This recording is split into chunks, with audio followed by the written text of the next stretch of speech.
Good morning folks, Catherine here. It's about 8 AM, Friday the 17th of February 2023, so mid to late summer for us.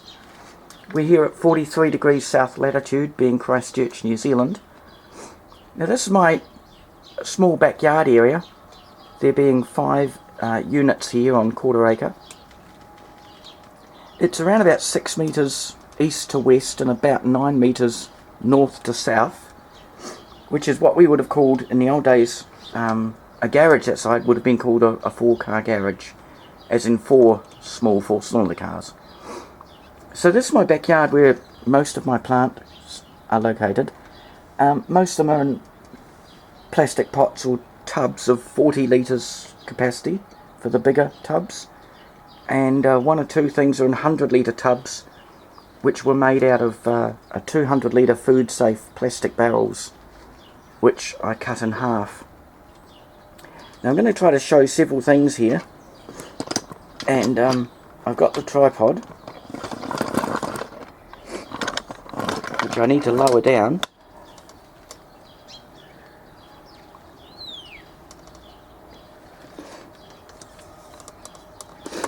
And I'm trying to do this as a mise-en-scene, as an in-one scene. So this is a willow, the last survivors of the willows gap filler project that were killed from the start.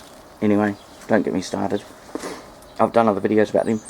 Now that's Trachycarpus fortunei, the Chinese windmill palm. You know, tolerates cold to -18 and sustained freezing, etc, etc. And the camera's turned itself around.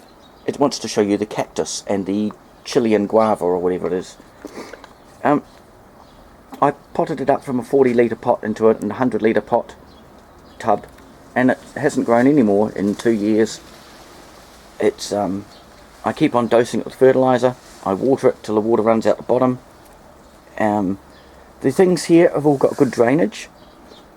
I used to sit them on wooden forklift pallets that factories and that give away because they have too many of them. They do rot after a few years, so over a period of years I have mostly changed to... sorry, I've been coughing and sneezing, got allergies, so something's here's got pollen. Plastic forklift pallets which don't rot, and are much lighter and they're soft. You can cut them with a cheap wood saw. The thing in the foreground there, that's the Castor Oil plant. And there's another one there in the pot. When I lived in Australia for 20 odd years, I got used to growing multiple plants in the one pot, or in the same, in that place in the ground. You water one plant, and if there's 2 or 3 things in the area, they all get the water. Now these are my great pride and joy. These are the Chatham Islands form of the southern New Zealand form of the New Zealand native Nikau palm. Now they can't take much hard white frost, but they can take drizzly rain with cold winds coming off the sea for more than half the year. They're native to 44 degrees south latitude. The Chatham Islands are 500 miles or 800 kilometres east of New Zealand. Really just a couple of rocky islands. I think it's the mountain tops of undersea mountains. Technically it's part of New Zealand, and several native plants are related. The native Nikau palm is native as far south as Christchurch, as the Christchurch area. One little valley of palms known as Palm Gully is located about 80 kilometres from here. But the Nikau palms in Christchurch, they really struggle, especially if you buy them from a garden centre where they've been grown from North Island Nikau palm seeds. About 40 years ago, some Aucklanders got worried that the Chatham Islands palm was in danger of extinction. They bought in several sackloads of seeds and got them sprouted and growing, and in Auckland's subtropical climate they've grown well, and many are now of an age that they're producing seeds, and a kind person from Auckland mailed me down some seeds that were just on the point of sprouting. For the point of scale, the standard blue bucket is 9 or 10 litres, and the 2 litre milk jugs that sometimes you see I've got water in them, just so if I come out, don't want to get the hose on, just see something wilted, want to give it a quick drink, I give it that. Right. I will, if I set up the tripod,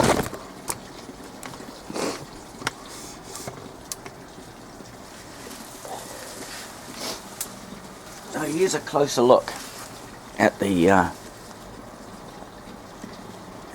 Pitt Island, Chatham Islands form of the New Zealand Nikau. So that they live on the Pitt Island is an even smaller island just off the coast. The Chatham Islands is 2 main islands, the larger island known as Chatham, the smaller island known as Pitt, and a bunch of rocks which birds perch on.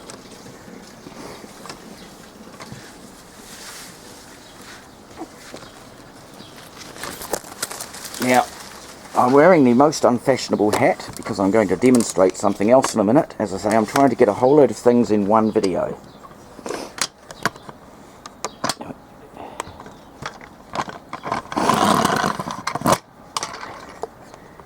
Now, here's a nice shot of the Loquat, Erebotria japonica. It's native to southern China, Vietnam, around there. It grows well in England. It won't fruit well in England unless it's in a glass house or a sheltered, glazed porchway or something. Simply because it develops the flowers in autumn and the fruits grow over winter, and that's what's susceptible to the cold and the frost. The plant can take -18 itself, mature plant, and the fruits ripen in Australia. They ripen in spring. Here they ripen in midsummer, so December and January.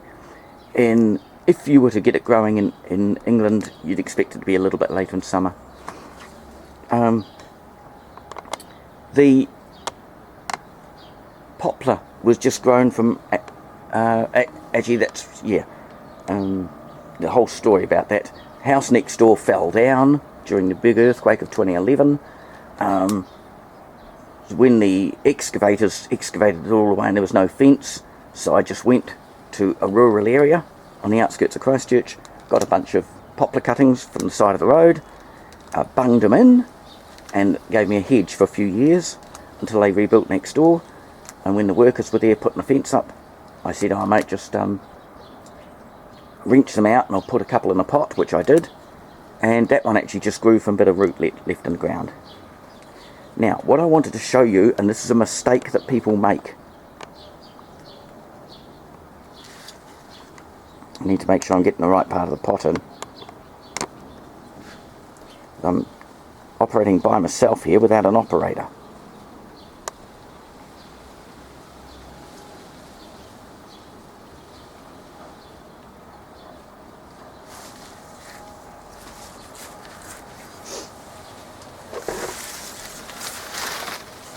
Now,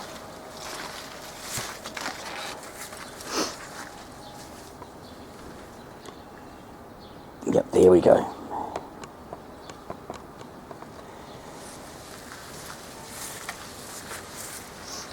I've got the stylish, unstylish hat on because I've got to push through the greenery here and many things have thorns. When I get seeds of these, which I get from a number of places around Christchurch, including I've got the trees, some loquats in tubs that give, and a 10-litre pot that gives fruit. I put the fruits in a pot, maybe 20 seeds or 15 seeds, whatever. Often it's several years before I get round to transplanting them onwards. Here we've got 3 or 4 together. There was actually about 15 together, and they were too pot bound for me to separate. So I separated them into 3 lots of 3 or 4 each. It had some even more, but they just got a bit too much competition against them and couldn't make it. What I'm demonstrating here, if you sit the pot on the ground, on your lawn, your scruffy lawn, your bit of dirt garden, whatever it is, and I'm going to have to wipe my nose again. I had this allergies this morning or whatever. What you will find, if you come back in about a week or 2 weeks' time, you lift it up. The little roots have come out the bottom of the pot. And the little roots have gone into the ground. Now they're the roots that absorb the water, so they're actually the most important roots. The roots that hold it from falling over, they're still in the pot. And if you do put plants temporarily on ground, as in soil or grass or lawn, or in your garden bed in between rose bushes or whatever, you must make sure you move them at least once a week, so that any roots that start to grow out of these drainage holes get effectively pruned away at the earliest stage, so it's still got plenty of the little fine roots that absorb the water actually inside the pot. And it may not be visible here because there's grass and weeds growing around it, but when I have plants sitting like that, they are actually sitting on an upturned pot plant saucer, so it lets free drainage. That's thornless blackberry. I don't mind a bit of thornless blackberry because they haven't got thorns. I just push it out of the way, prune it back as necessary. Lots of Cape gooseberry. Now I do need to put the daggy sunglasses on.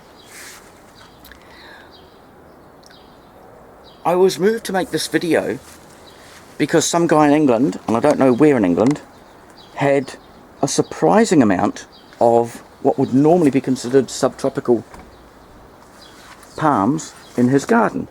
And some of them looked a bit scruffy. Many were young, but it was interesting to see, and hopefully they'll do well. But I do think they've been planted a bit too close. Now, and there was absolutely no way I can get a good view of this. 6 years ago,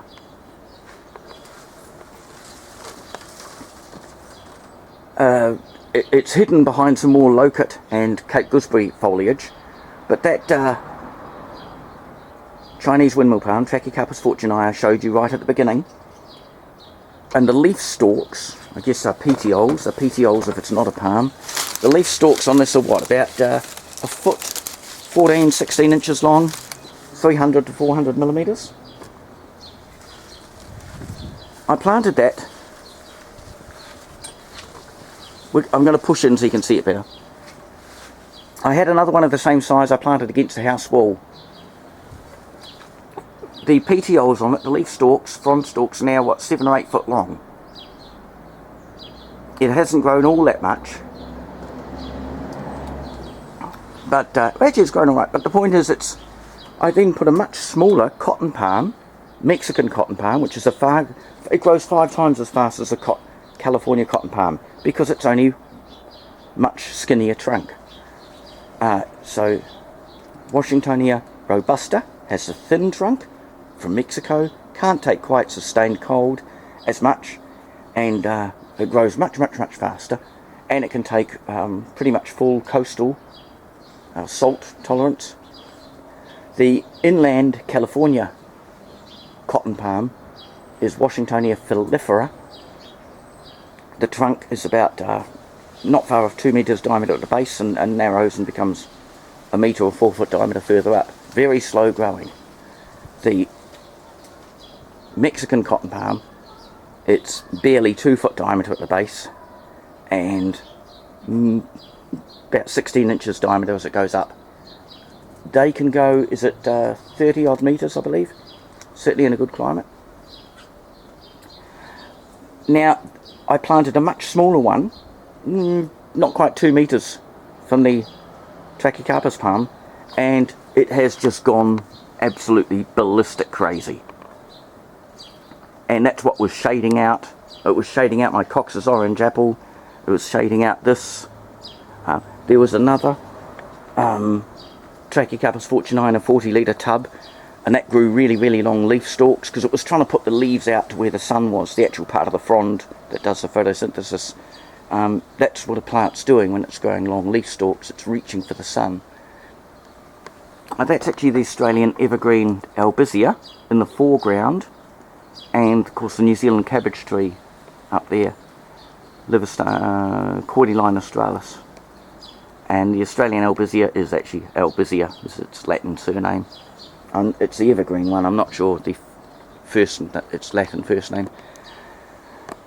Now, I don't know if I can, I think I'm going to fight in there so you can get a chance of me to see some scale. This is as far back as I can get the camera, because, as I say, the garden's only 6 metres wide. But the Mexican cotton palm is the absolute standout success. I've got my tough hat on because I've got to push amongst here. This is the so-called banana passion fruit. They're not; these ones aren't yellow. The ones I had in Australia were yellow. These ones are like a cream, an off-white. I've not got any edible ones off it. It's got some flowers forming. Where's...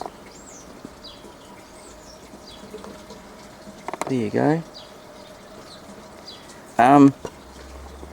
It's flowered and had a couple of immature fruits, but it's sort of taken over the washing line. I've had to cut it back a few times. Now, I'm not sure if you can just see in the background there. I'll go in there and move those fronds about a bit. There's one of the 200 litre drums.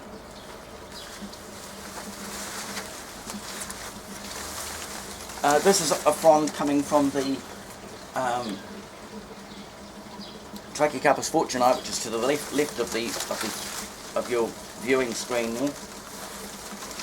And notice the leaf stalks. They're not smooth as a baby's bottom, but they don't actually have spines as such. The cotton palm, such as Mexican cotton palm here, has slightly backward curved hooks. If you can hook yourself up on it a bit, and you have to just remember, don't pull back. You've got to move the other way to get unhooked without harming yourself. And in the back, there's just too much foliage, I'm sorry. This here is one of these 200 litre drums. It actually came from a butcher's supply. It was imported pork products that butchers use, and therefore it's 100% food safe. And the that's yeah, this is me in amongst the palms. So that was similar to the other drums I've cut up to use. Drill holes in them at each end, cut them in half, and you get two 100 litre tubs. So be aware that even the smaller cotton palm, the Mexican cotton palm, Washingtonia robusta, is big. It's, in this climate at least, much faster growing than the Trachycarpus fortunei, and I think that's partly because of the sheer vigour of its roots. It's the Trachycarpus fortunei likes water. One on the other side of the house grew like silly for several years. There was a very wet patch. It just turned up, and it later turned out to be a bore pipe, a well, from early settlers, this place being settled in 1850 odd, whatever. And there's enough artesian pressure in the Canterbury Plains that certainly traditionally, you put a bore down, you don't need a pump on the top, you just put a tap. The pressure will push it up. So just a warning there to not put your palms too close together, because the cotton palms can grow surprisingly fast, and they will outgrow things like a Trachycarpus, and then your Trachycarpus will be suffering because it's not getting enough light. Obviously that way is north, which is the sun and the heat direction here in New Zealand. That's facing towards the west. I will move the camera around here just to show you the Carob bean, which is a Mediterranean semi-arid, semi-drought tolerant, very drought tolerant, and you see they're quite happy here. Lots of new growth coming. The few are in smaller pots. The bigger ones are in 10 litre plastic buckets. Even during midwinter, The frosts we get here about 4 degrees Celsius, 3 or 4 degrees Celsius, but they'll always be melted by lunchtime. And the carob can cope with that quite well. Remember with carob, you only get the beans off the female trees, the pods, and you need at least one male to pollinate them. It's worth noting that with Trachycarpus fortunei, the Chinese windmill palm, that they are male and female on a separate tree, separate trees.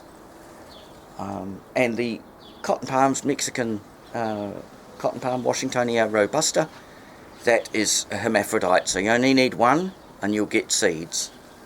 So, and they have the general appearance of like black peas, so that's the sort of thing you're looking for. And they sprout easily from seed if you get fresh seed. And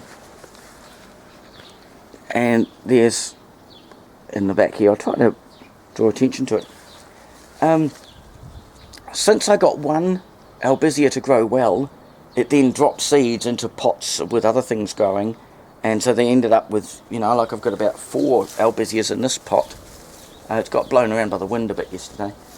And here's another pomegranate. I grew this one from seed. Again, it's constrained in a pot. That was from, it should be in the ground to grow its best. That was originally from 2013, I believe, the seeds. And yeah, it was just mainly the palms I wanted to point out. We move around to the south. You can see there's a feijoa. I'll go over there and just point them out.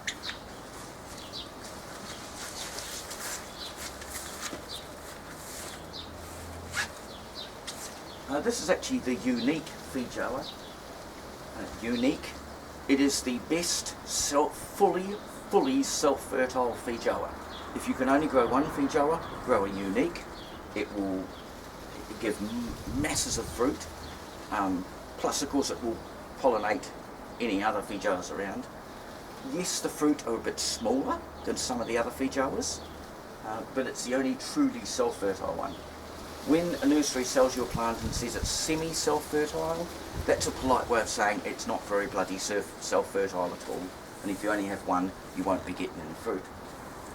Here's some more loquats. These are ones, again, they're all out of the same pot. They've been, this is new growth that's come just this spring and summer. So you can see this different coloured growth. The darker green older leaves and the lighter green younger leaves. And that's all for now. The video is like 20 minutes long. I'll try to get this uploaded later today. And Catherine, Christchurch, New Zealand, signing out.